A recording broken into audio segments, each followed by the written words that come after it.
4000 సంవత్సరాల క్రితమే flush toilets under ground drainage system వాడారంటే మీరు నమ్మగలరా?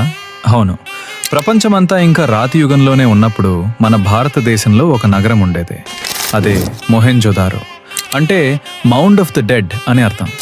కానీ అప్పుడు వాడిన టెక్నాలజీ ఇప్పటి కాలంతో పోలిస్తే చాలా అడ్వాన్స్డ్గా ఉండేది. ఏన్షియంట్ రోమన్స్ కంటే ముందే వీళ్ళు ప్రతి ఇంటికి అండర్ గ్రౌండ్ డ్రైనేజ్ సిస్టమ్ని డిజైన్ చేశారు. అంతేకాదు, ఎండ వేడి తగలకుండా ఇళ్లల్లో ఎప్పుడు చల్లగా ఉండేలా హాలో బ్రిక్స్తో ఇళ్లను నిర్మించారు. అన్నిటికన్నా ఆశ్చర్యకరమైన విషయం ఏమిటంటే ఇక్కడ తవ్వకాల్లో ఒక్క ఆయుధం కానీ సైన్యం ఉన్న ఆనవాళ్లు కానీ దొరకలేదు. అంటే ఎలాంటి యుద్ధాలు లేని ఒక సూపర్ సివిలైజేషన్.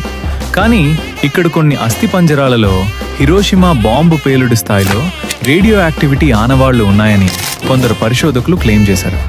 అంతటి గొప్ప నాగరికత ఒక్క రాత్రిలో ఎలా మాయమైపోయింది అనేది ఇప్పటికీ ఒక మిస్టరీ.